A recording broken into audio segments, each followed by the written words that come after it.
La TVT au cœur de l'information.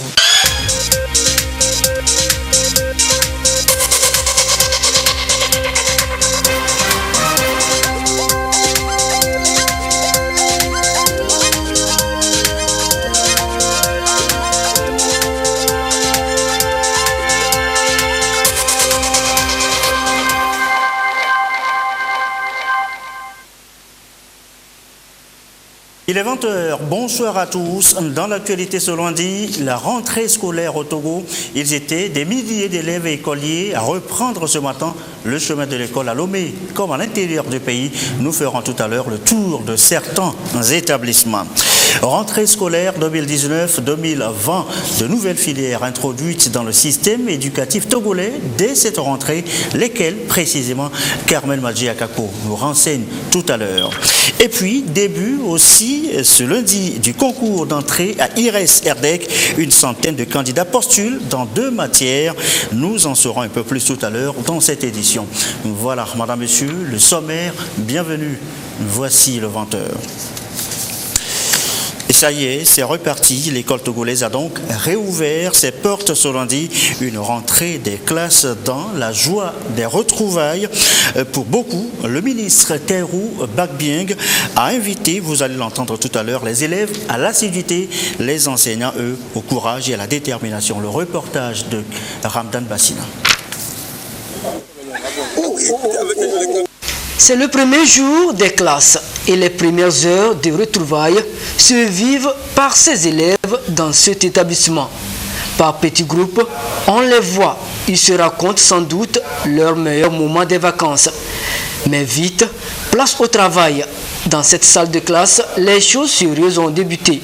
Pour la rentrée, je me suis bien préparée parce que nous venons en terminant nouvellement. Nous devons faire beaucoup d'efforts pour bien réussir la rentrée, bien terminer pour qu'à la fin, nous soyons tous en joie pour avoir la victoire, être contents d'avoir réussi à la fin de l'année pour rendre heureux nos professeurs et nos parents. Moi, j'ai la confiance et avec ce bagage que nous avons intellectuellement, j'ai confiance à ces élèves. Et je suis sûr qu'à la fin de l'année, un bon résultat sortira. Le ministre de l'Enseignement technique, de la formation et de l'insertion professionnelle Tairou Bakbieng est venu constater l'effectivité de la rentrée et prodiguer d'utiles conseils. Conseils bien compris et prêts à être mis en application.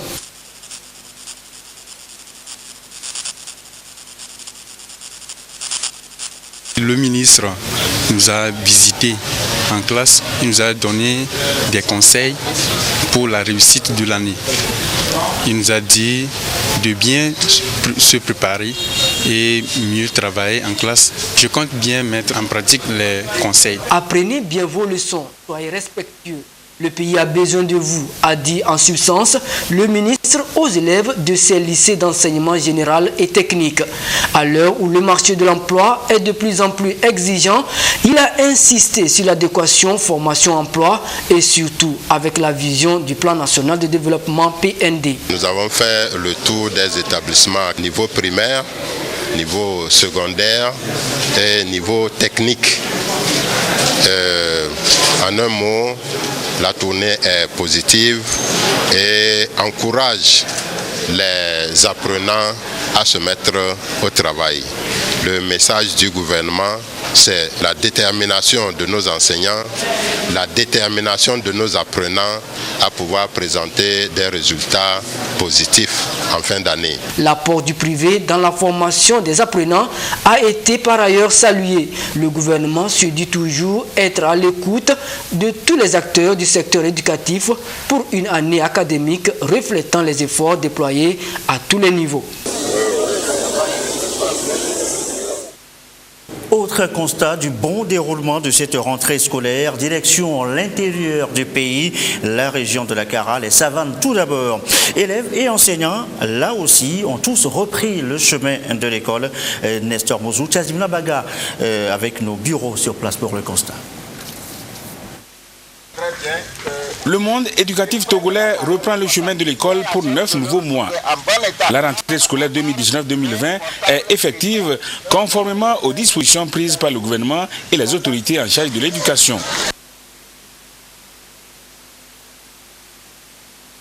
À la suite des rassemblements au MA, les élèves ont regagné leur classe pour les premiers contacts avec les enseignants et les premiers cours.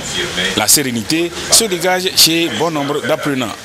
Pendant les vacances, je me suis déjà apprêté, en révisant bien sûr. Mais il y a certains cours dont je ne comprends vraiment pas. Donc, il faudrait que je revoie encore. Je me sens prêt pour amorcer une bonne rentrée et continuer pour réussir. Comme on dit, les vacances sont des temps de divertissement et puis un temps pour se préparer pour la nouvelle rentrée. J'ai pris un peu de temps pour me divertir et puis le reste du temps, je me suis préparé psychologiquement puisque je m'attends à une classe d'examen. À chaque rentrée scolaire, les autorités administratives sillonnent les établissements pour se rendre compte de la manière dont elles s'effectuent. Ici dans la Kara, le directeur régional de l'éducation est satisfait. Tout a démarré, tout se passe très bien. Ce matin, nous avons entamé la tournée avec le préfet de la COSA, l'honorable Katanga, les élus locaux. Et puis nous sommes là-dessus, nous continuons. Et tout se passe très bien, l'année a démarré. Nous rendons grâce à Dieu. La rentrée a démarré. Ça veut dire que c'est dès aujourd'hui que la préparation des examens de fin d'année commence. Nous estimons que l'année, elle sera heureuse avec de très bons résultats qui seront meilleurs par rapport aux résultats de l'année dernière. La balle est donc dans le camp des élèves et des enseignants. Chacun doit donner le meilleur de lui pour que les résultats à la fin de l'année scolaire soient à la hauteur des attentes. Le tout premier jour à l'école est souvent difficile pour les débutants. Juste après avoir fait les premiers pas, certains ont déjà la nostalgie de la maison. Il va falloir au tata la patience pour les amener à prendre goût de leur nouvel environnement. Mais ceux qui sont déjà habitués par cet environnement pratiquent les jeux de leur choix en toute tranquillité.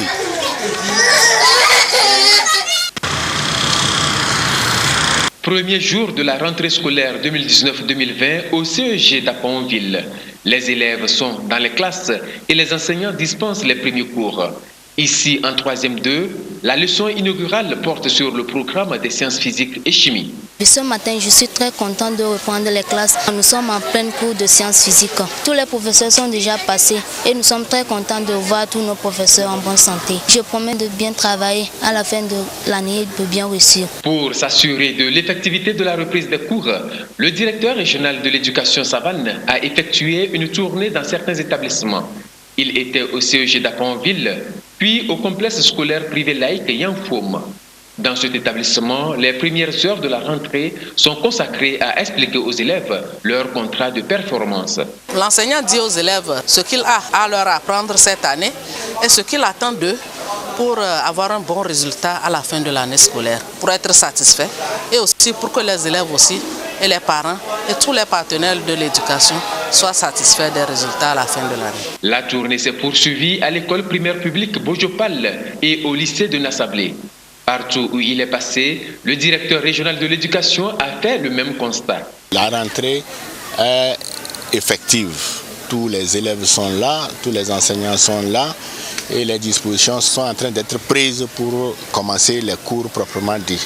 Aujourd'hui, l'État lutte pour la qualité de l'enseignement, ce qui a été traduit dans le plan national de développement décliné dans notre plan sectoriel de l'éducation, que les enseignants seront formés pour un enseignement de qualité. Toutes les dispositions seront prises pour que l'apprentissage soit quand même un apprentissage de qualité pour les enfants. Aux élèves, nous leur avons dit qu'il était important qu'ils honorent les parents, les enseignants et la nation tout entière et qu'en fin d'année, nous ayons un bon résultat. Pour les enseignants, nous leur avons dit de faire en sorte que les connaissances dont ils sont porteurs soient transmises aux enfants et dans le calme, la tranquillité, que ce soit une année paisible. Au cours de cette séance d'échange, la délégation a souligné le rôle des enseignants dans la réussite des élèves avant de les exhorter à donner le meilleur d'eux-mêmes pour une éducation de qualité au Togo. Dans les plateaux et la centrale, le kaki est aussi réapparu tôt, aux premières heures de la matinée de ce lundi. Les établissements ont renoué avec la vie des élèves. Constat sur place, Sylvain Raboudou, Désiré Aloge. Des rues bondées d'élèves ce jour, signe de la reprise des chemins de l'école. C'est encore parti pour 9 mois de parcours pédagogique. À Agbono, à Tapami, chacun s'acharne à retrouver son environnement pédagogique. Dans les salles de classe, tout comme ici à Notien, la rentrée est bel et bien effective. Et pour ce premier jour, certains professeurs font le déroulement du programme de l'année. J'ai juste donné le programme et les fournitures prévues pour ma matière. Nous avons prodigué quelques conseils aux élèves, comment s'organiser individuellement, comment se prendre pour pouvoir avoir un bon rendement à la fin de l'année. Les élèves, quant à eux, se sentent heureux de cette reprise qui leur a permis de retrouver leurs amis après quelques mois de vacances. On a bien commencé la rentrée. Je pense qu'on va bosser dur et l'année prochaine, on se retrouvera en terminale. Et au moment où certains se familiarisent avec cet environnement, d'autres sont en quête de place. Le cas de ces élèves, dont l'un accompagné de ses parents. Je suis venu pour l'inscription de ma petite soeur qui vient d'Apon. Elle veut changer un peu d'établissement. Il y a beaucoup de gens qui attendent. De tous les côtés, tous ceux qui sont là, c'est pour les inscriptions. Cette reprise visiblement effective comble déjà l'attente des acteurs du secteur éducatif en déplacement dans certains établissements. Nous venons de constater que la rentrée scolaire 2019-2020 est effective. Nous avons l'obligation de résultat. Et pour ce faire, nous voulons une école de réussite. Une école qui accueille tous les enfants et qui donne l'égalité de chance aux garçons comme aux filles. Nous voulons une école où la communauté, les parents, les élèves s'impliquent et participent à la vie des établissements. Nous avons souhaité qu'il y ait la régularité dans le travail et la régularité au poste pour que nous connaissions une année scolaire fructueuse. C'est donc une grande aventure qui commence dans le secteur éducatif à travers cette rentrée scolaire qui constitue une nouvelle année académique où élèves et enseignants renforcent déjà leur acquis pour relever les défis qui sont les leurs. Que ce soit au lycée, au collège, au primaire et à la maternelle, c'est le dynamisme et le professionnalisme qui sont les maîtres mots prodigués aux élèves en vue d'une éducation de qualité au Togo. Pantalons ou culottes kaki, jupes et corsage, ils ont repris le chemin de l'école pour l'acquisition du savoir. C'est la rentrée scolaire de l'année 2019-2020 sur toute l'étendue du territoire national, de la maternelle au deuxième cycle du secondaire, du public et privé. Nous sommes au lycée moderne de Sokodé. Ici, elle est effective. Dans cette classe de terminale A4, c'est le cours de philosophie. Là, en première A4, c'est le français. Des séances y passent. La rentrée scolaire, nous l'abordons avec sérénité. Nous demandons 3 choses essentielles, la ponctualité et puis l'assiduité. Il faut être aussi des élèves respectueux, la discipline, ça compte beaucoup. Pour cette journée, nous passons le cours de philo. Je passe à merveille. Tant élève, je prie toujours Dieu de me donner la santé, puis m'efforcer tout le temps à faire mes exercices, respecter les professeurs. Avec ça, la réussite est assurée. Au lycée technique de Sokodé, à 7h moins, les élèves devant leur classe, ils suivent le règlement intérieur. Élèves, parents d'élèves, staff dirigeants, ici comme ailleurs, chacun a joué son rôle pour l'effectivité de la rentrée. Ce matin, nous avons accueilli les élèves, aussi bien les anciens que les nouveaux. Donc, nous leur avons lu le règlement intérieur.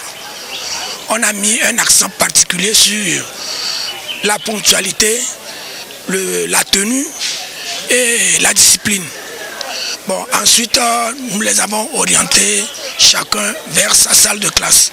Un tour à l'école primaire centrale de la ville. Dans cette classe de CM2, la disposition est autre. Une nouvelle technique pédagogique qui s'explique. Selon les nouvelles techniques pédagogiques qui sont recommandées, on nous demande d'éclater, comment appelle-t-on la classe en groupe de classe pour faciliter l'enseignement. Et au sein de chaque groupe, on a des élèves tuteurs qui sont chargés de guider, d'aider les autres. L'élève tuteur là est chargé c'est-à-dire de dresser un rapport que le groupe va rendre compte, que le groupe rendra compte. Et l'enseignant a pour le rôle maintenant de circuler au niveau de chaque groupe classe pour orienter les enfants à faire le travail. Les premières autorités éducatives de Tchaoudjo sur le terrain pour souhaiter bonne rentrée scolaire aux élèves. Dans les couloirs, tout comme devant les directions d'établissement, quelques retardataires à la recherche d'une place. Et voilà, rentrée dans le calme et la sérénité, rentrée encore plus bruyante ici à la maternelle, vous allez le voir. Les tout-petits ont aussi fait leur entrée et à leur manière. Reportage de Clarisse Aticlet chez les Amandiers et à Sainte-Catherine à Lomé.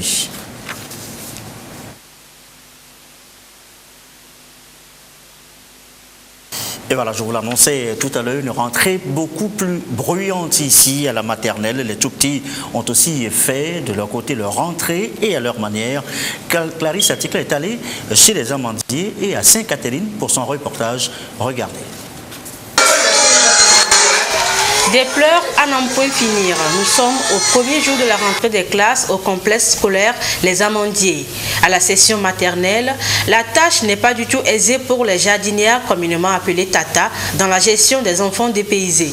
En tant que Tata, pour les pleurs, on doit calmer les enfants. On doit les mettre au dos, les faire monter sur les jeux pour les calmer.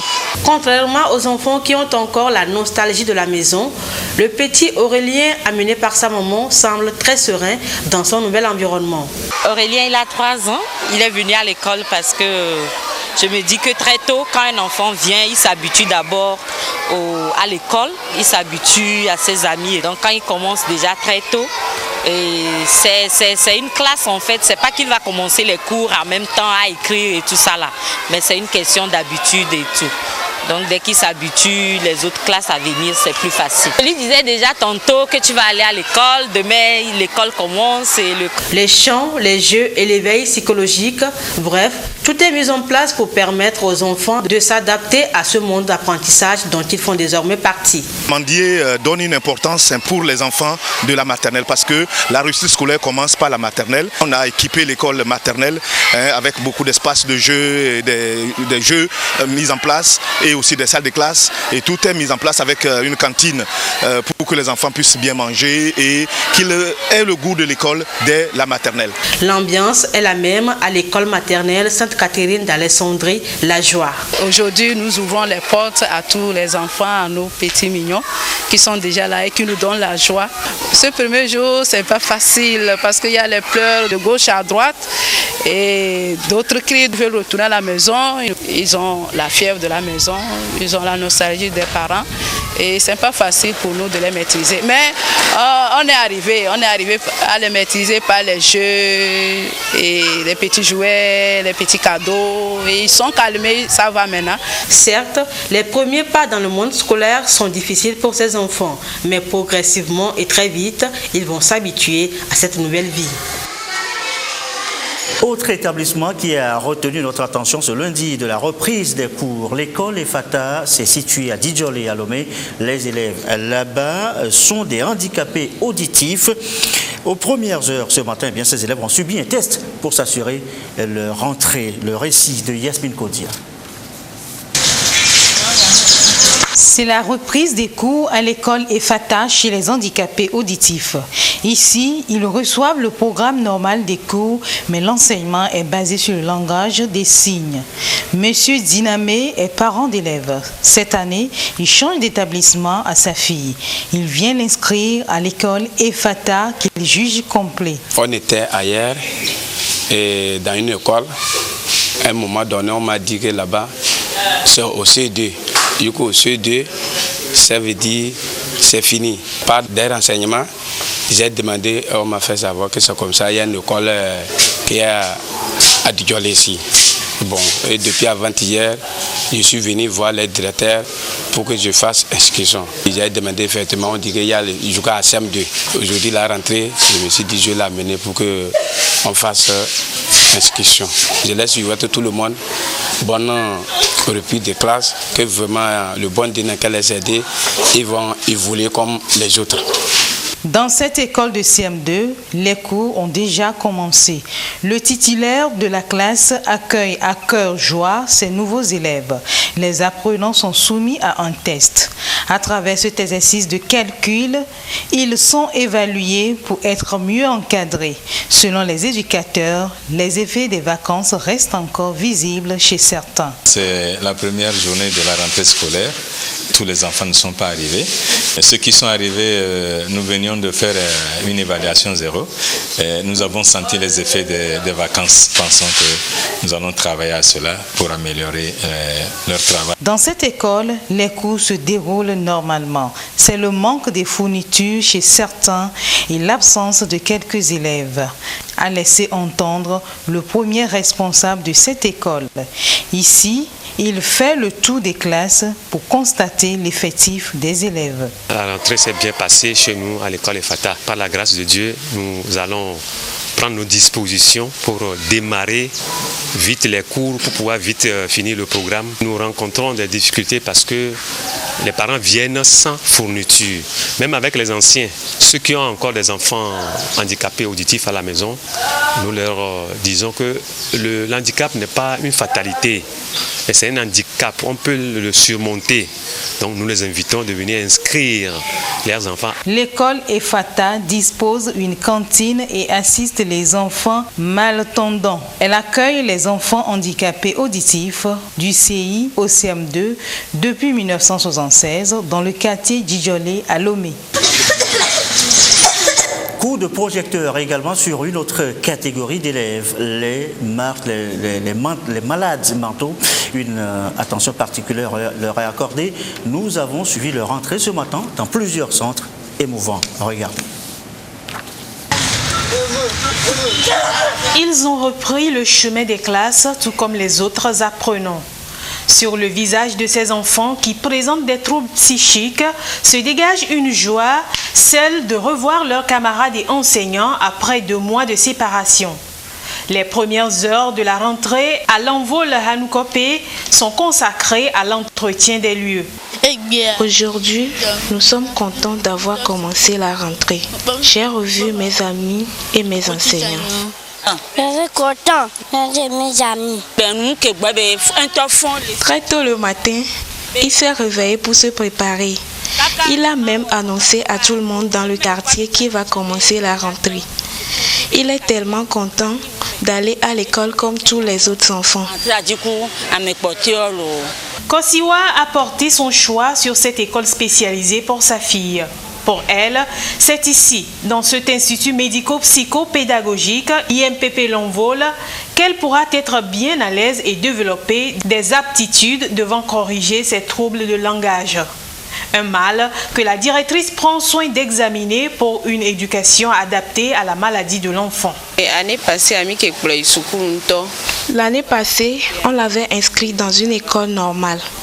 Mais cette année, on a décidé de l'amener ici pour qu'elle se sente plus à l'aise. Une amie m'a conseillé cette école qui est plus adaptée à son cas. Tout enfant qui arrive, on l'évalue et on voit ses potentialités et on énumère aussi ses difficultés. Et ce sont ces difficultés-là qu'on commence à prendre en charge. Nous avons un programme bien indiqué, mais on puise dans ce programme selon les enfants, les activités dont ils ont besoin. Par exemple, un enfant qui a des difficultés psychomoteurs, on met l'accent sur la rééducation, kinésithérapie. Un enfant qui a des difficultés langagières, la rééducation orthophoniste intervient. Donc chaque jour avec cet enfant, on essaie de l'amener à bien prononcer les mots, par exemple. quelqu'un qui n'a pas de difficulté psychomoteur et c'est le retard, on l'accompagne à être au moins autonome. Les enseignants sont pour la plupart des éducateurs ou éducatrices spécialisés qui fonctionnent avec beaucoup de patience et d'affection.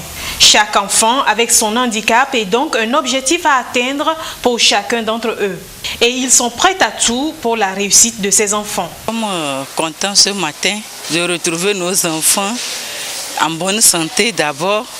Aussi, nous sommes contents parce que ça a repris. On est bien armés pour reprendre encore cette année 2019-2020 avec beaucoup de courage, beaucoup de patience pour que à la fin, les parents aussi soient satisfaits de nous et que nous aussi, nous soyons satisfaits de nos enfants.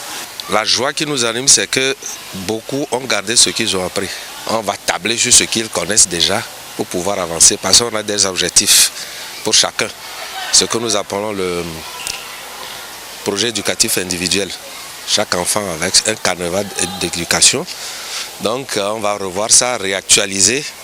Et la joie, pour tout enseignant, la joie, c'est de voir l'enfant arriver. La rentrée a démarré timidement dans ces écoles de formation psychopédagogique, certes, mais l'engouement au niveau des élèves encourage les enseignants à plus d'efforts pour satisfaire aussi bien les parents que l'autorité publique. L'éducation inclusive étant aujourd'hui au cœur des préoccupations pour l'atteinte de la cible 4 des objectifs de développement durable ODD 4. Arrêt un moment sur les innovations apportées à l'enseignement secondaire. À partir de cette rentrée, je vous l'annonçais dans les titres, de nouvelles filières ont fait leurs apparitions dans le système éducatif togolais. Lesquelles précisément et pourquoi ces formations ont été introduites par le gouvernement? Eh bien, voici les éclairages de Carmen Magé à Kapou. Le Togo mise sur l'éducation pour promouvoir son développement. Depuis quelques années, le gouvernement a pris la mesure de la situation pour rendre accessible l'éducation à tous. Il est aujourd'hui important d'adapter le système éducatif aux nouvelles exigences. Pour ce faire, des réformes sont introduites dans les curricula de formation scolaire au Togo à la veille de cette rentrée 2019-2020. Selon le ministre chargé de l'enseignement technique et de la formation professionnelle, 12 établissements vont dispenser des cours en maçonnerie, électricité, menuiserie, plomberie et bâtiment, et ce, dès cette rentrée scolaire.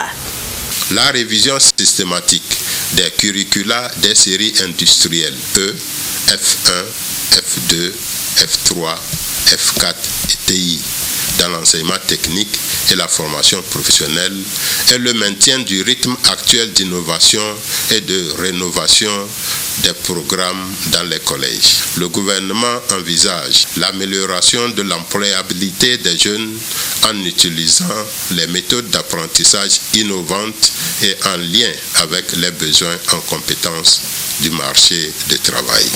L'accès à ces formations technico-professionnelles est réservé aux élèves ayant obtenu leur brevet d'études du premier cycle BEPC et ceux qui ont le niveau 3e.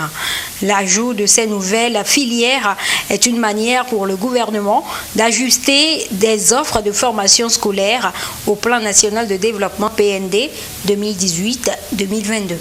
L'initiative du chef de l'État de procéder à la création des instituts de formation pour l'agro-développement et des instituts de formation en alternance pour le développement s'inscrit à juste titre dans ce nouvel agenda. L'ouverture de l'IFAD aquaculture à Elavagnon dans la préfecture de l'Est-Molo. Les travaux de construction de l'IFAD élevage à Barkwasi dans la préfecture de Loti, ainsi que la construction de 8 autres instituts analogues, annoncés pour les 5 années à venir. Cette heureuse initiative du chef de l'État met en exergue l'importance de la formation professionnelle et de l'apprentissage dans la mise en œuvre du PND. L'axe stratégique 1 du PND vise à faire du Togo un hub logistique et un centre d'affaires de référence dans la sous-région. S'agissant du deuxième axe, il ambitionne de développer au Togo des pôles de transformation agricole manufacturier et d'industrie extractive. L'enseignement supérieur à présent, ici, on n'entre que sur concours. Les épreuves ont commencé en effet ce matin à IRS-RDEC. Une centaine de candidats postulent dans 2 matières. Lucassi pour les précisions. Des candidats au concours d'entrée à l'Institut régional d'enseignement supérieur et de recherche en développement culturel IRS-RDEC. Ils composent dans 2 épreuves pour obtenir leur billet d'entrée à cet institut. Il s'agit de la culture générale et des épreuves de spécialité. En master, on a 51 candidats. Et puis en licence professionnelle, on a 25 candidats. Habituellement, le concours est ouvert pour tous les candidats des pays membres de l'IRS-RDEC. Mais pour cette année, le concours n'est ouvert qu'aux candidats togolais. À la fin de la formation, ils seront donc des hauts cadres de développement culturel. Et donc, comme vous le savez, le pays a un ambitieux programme par rapport au plan national de développement. Et voilà des cadres qui demain seront suffisamment sollicités pour mettre en œuvre ce plan national de développement, notamment dans ces axes qui concernent donc tout ce qui a trait à la culture dans notre pays. Le ministre en charge de la culture, Kosivier Gbetonio, est allé encourager ses candidats. Ces derniers ont été invités à la concentration devant leur copie. J'ai souhaité à tous bonne chance. Je les ai invités à sortir tout ce qu'ils ont de meilleur et que les plus méritants soient reçus. Donc je les ai invités à se concentrer, à sortir ce qu'ils ont de meilleur. Pour l'Africain d'excellence en matière de formation professionnelle, de recherche et d'expertise en art, culture et développement, l'IRS-RDEC forme en licence, master et doctorat. Dans le reste de l'actualité, les défis frontaliers, le Togo et le Bénin y font face, aidés aujourd'hui par le système des Nations Unies. Les 3 parties échangent depuis ce matin, mais sur quoi porte exactement la rencontre? Voici les précisions avec Edem Soussouko. Première mobilisation conjointe du système des Nations Unies du Bénin et du Togo dans la perspective d'un meilleur appui au gouvernement face aux défis transfrontaliers. Ils sont multiformes et donnent de l'insomnie aux dirigeants qui se battent chaque jour davantage pour trouver des solutions non seulement conjointes, mais durables. Désormais, le Togo et le Bénin peuvent compter sur le soutien du système des Nations Unies installé sur leur territoire. Les 2 équipes onusiennes vont explorer les opportunités de collaboration interagences, identifier les projets et actions à mener. C'est de pouvoir avoir une compréhension commune des défis, de partager des expériences positives et de s'entendre sur une série d'actions pour mieux accompagner les États qui sont responsables de la réponse à ces défis. Il faut de la collaboration et les États collaborent très bien déjà. Et si les États collaborent très bien, il n'y a pas de raison pour que nous, qui sommes les partenaires, ne collaborions pas. Dans l'action, on est bien obligé de travailler ensemble. Cette retraite est une occasion pour les directeurs régionaux de faire de meilleures propositions d'accompagnement aux États. Le Togo se réjouit d'ores et déjà de l'initiative qui ne vient que booster le moral aux décideurs et leur donner la confiance d'avoir un partenaire de taille en matière de lutte contre les défis liés notamment à la sécurité et à l'immigration. Nous avions besoin, dans le cadre de l'enjeu du défi sécuritaire, d'un agir ensemble. L'agir de conviction, parce que nous croyons qu'il faut agir pour mettre fin à toutes les difficultés que nous avions au niveau de chacune de nos frontières. Et nous croyons que c'est de notre responsabilité en tant qu'État et de votre responsabilité en tant que système des Nations Unies travaillant dans nos États de l'assumer. Alors nous dirons que dans la lutte contre le terrorisme et l'extrémisme violent par exemple, l'exercice de la responsabilité collective dans le cadre des organisations multilatérales ou dans le cadre des Nations Unies est une nécessité. Les défis relatifs à la paix et à la sécurité des États ont des ramifications qui dépassent les frontières nationales.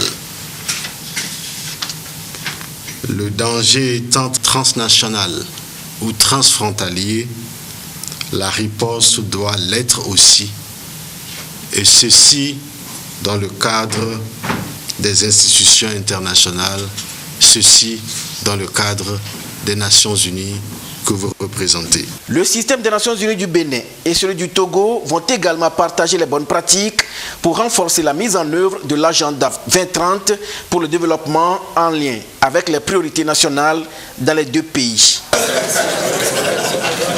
Également dans l'actualité ce soir, le partenariat Chine-Afrique avec désormais un fonds de développement pour booster les échanges. En quoi consiste ce fonds? Comment en bénéficier? Les explications, Joseph Amégan. Voilà, nous reviendrons peut-être donc sur le sujet. Je vous le disais, dans l'actualité également ce soir, nous évoquons le partenariat Chine-Afrique avec désormais un fonds mis en place, un fonds de développement pour booster les échanges. En quoi consiste ce fonds? Comment en bénéficier? Et voici les explications de Joseph Amégan. Voilà, nous reviendrons sur le sujet dans nos prochaines éditions, si tout va bien. Après Lomé, eh bien, la Commission nationale de lutte contre la prolifération des armes légères et de petit calibre a donc achevé le samedi dernier son opération de marquage des armes en Haute-Champ dans la région des Plateaux. L'opération a pris essentiellement en compte les armes paramilitaires. On fait le point avec Epoussala. Ces armes sont désormais traçables par les autorités compétentes. Après les régions maritimes centrales, Kara et Savane, l'opération de marquage des armes a pris fin ici à Notien pour le compte de la région des Plateaux. 98% des armes paramilitaires, notamment celles de la police, douane, eau, agents de forêt et administration pénitentiaire, ont été marquées. L'opération est menée de bout en bout par la Commission nationale de lutte contre la prolifération des armes légères et de petit calibre depuis le 22 août dernier. Au vu des comptes rendus que nous avons reçus et à travers nos différentes visites sur le terrain, nous pouvons dire que cette opération a connu un grand succès. Cette opération a été menée avec beaucoup de professionnalisme par l'équipe qui a été chargée d'exécuter cette activité. Et je voudrais ici féliciter cette équipe pour ce professionnalisme. Elle a été marquée par la discipline et la cohésion. Et je voudrais remercier le chef de l'État, son Excellence M. Faure-Essor Zinal Gnassingbé, qui à travers sa haute vision sécuritaire pour notre pays a autorisé et soutenu cette opération. Cette opération de marquage devra permettre de faciliter les enquêtes au niveau de la police judiciaire. Le gouvernement togolais est accompagné dans cette démarche par le Japon avec la facilitation du Centre régional des Nations Unies pour la paix et le désarmement en Afrique, UNREC. Les armes qui sont marquées font l'objet de meilleure traçabilité. Et quand on parle de traçabilité, cela facilite donc le contrôle donc, des stocks d'armes parvenus à la fois par les forces de défense et sécurité, mais également par les civils. Donc de la sorte, cela contribue fortement à faire baisser les trafics par les réseaux criminels ainsi que la commission des actes criminels. Nous avons été impressionnés de voir que les autorités se sont vraiment mobilisées pour procéder au marquage des forces paramilitaires sur toute l'étendue du territoire. Cette étape de Notien fait suite à celle de Lomé. La suite de l'opération va concerner les armes civiles et des forces de défense à travers l'ensemble du territoire national. Florent Gbagbo et Charles Blegoudé, pas de sitôt de retour à Abidjan. La procureure de la Cour pénale internationale a fait appel ce lundi contre l'acquittement de crimes contre l'humanité prononcé en janvier à l'encontre de l'ancien président ivoirien. De son co-accusé, Fatou Bensouda, compte démontrer des erreurs de droit et de procédure. Les juges ont acquitté les deux hommes sans formuler correctement et sans appliquer de manière cohérente une norme de preuve clairement donc définie, a déclaré Madame Bensouda. Cela dit, de retour chez nous avec les 10 premiers lauréats des 10 catégories du concours Mewe Long qui ont été donc honorés vendredi dernier au cours de la soirée Tableau d'honneur. L'événement organisé par Zovu Corporation fait la promotion de l'excellence dans le secteur éducatif. Les précisions, Togouya Vouzibori, Lucassi. Les lauréats du prestigieux trophée du concours Mewe primés au cours de cette soirée tableau d'honneur. Ils sont les 10 meilleurs élèves des classes de 3e, première et terminale de toute l'étendue du territoire qui se sont distingués dans 10 différentes catégories. Pour ce prix qui m'a été décerné par Zovu Corporation, je me sens vraiment fier et je pense que c'est une bonne initiative qu'ils ont prise de nous pousser à l'excellence. Je pense que ce prix m'amène à faire mieux dans les années à venir et puis ça va amener d'autres élèves comme moi à faire aussi mieux.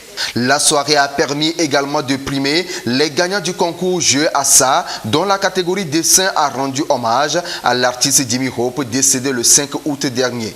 Ce trophée Jimmy Hope est revenu à Stéphane Atokou. J'ai présenté un dessin qui représente une femme avec des arbres, des feuilles au niveau de son cou pour représenter la végétation, la faune et la flore au niveau de l'Afrique. Zovu, c'est une plateforme numérique éducative créée pour le monde scolaire au Togo et en Afrique. Il suffit d'être dans une classe d'examen et de s'inscrire sur la plateforme Zovu et le jour du concours se présenter dans la salle retenue dans l'établissement de sa localité. Donc il y a 2 épreuves qui sont au programme, une épreuve éliminatoire et une épreuve de classement. Donc à l'issue de l'épreuve de classement, les meilleurs sont connus sur toute l'étendue du territoire grâce à la plateforme qui gère cela automatiquement. L'événement est organisé par Zovu Corporation, une plateforme numérique qui soutient le travail des acteurs du monde éducatif qui se sont bien illustrés à travers leur engagement. Retour avant de refermer ce journal sur le partenariat Chine-Afrique. Je vous l'annonçais donc tout à l'heure. Un fonds de développement est désormais mis en œuvre pour booster justement les échanges. Comment en bénéficier? En quoi consiste d'abord ce fonds et comment en bénéficier? Eh bien, voici les explications de Joseph Amigan. La Chine et l'Afrique, plus particulièrement les relations entre la Chine et le Togo, s'offrent de belles perspectives de développement. Un an après le sommet de Beijing sur la coopération sino-africaine, le président Xi Jinping a tracé une nouvelle voie et indiqué l'orientation à suivre pour le développement des relations sino-africaines dans ce qu'il convient d'appeler la nouvelle ère. Le partage de responsabilités, la coopération gagnant-gagnant, le bonheur pour tous, la prospérité culturelle, la sécurité et l'harmonie entre l'homme et la nature. Ces dernières années, la Chine et l'Afrique ont mené une lutte commune afin de parvenir à la construction d'une communauté de destin encore plus solide. Sincérité, résultats effectifs, amitié et bonne foi, ce sont là les socles de la coopération sino-africaine. La Chine est le premier partenaire commercial de l'Afrique pendant 10 années consécutives et son investissement cumulé en Afrique a dépassé 110 milliards de dollars américains. La construction conjointe de la ceinture et la route par la Chine et l'Afrique a donné des résultats positifs et l'Afrique est devenue le continent avec un grand nombre de pays participants à la coopération dans le cadre de cette initiative. La coopération sur le renforcement des capacités de production, l'industrie et les infrastructures prendront un nouvel essor. La coopération en matière de zones de coopération économique et commerciale et de parcs industriels se développe vigoureusement. Face à de profonds ajustements de la structure économique mondiale, La coopération économique et commerciale sino-africaine a montré une forte dynamique de développement dans de nombreux domaines et à des niveaux approfondis. En 2018, le volume des échanges commerciaux entre la Chine et l'Afrique a atteint 204,2 milliards de dollars, soit une augmentation de 20% par rapport à l'année précédente. Le Fonds de développement Chine-Afrique, un outil de coopération financière Chine-Afrique, ce fonds favorise les relations entre les projets africains et la Chine. Infrastructures, énergie, industrie, agriculture, santé, commerce, ce sont là quelques secteurs dans lesquels le fonds apporte son appui financier. Cette plateforme chinoise pour l'investissement en Afrique reste un modèle dans le développement de la coopération entre la Chine et l'Afrique. Et voilà, ceci referme ce journal quelque peu long consacré entièrement à la rentrée scolaire ce lundi. Merci à vous qui nous suivez ce soir à Abidjan, Côte d'Ivoire et comme d'habitude, toujours fidèlement. Belle soirée.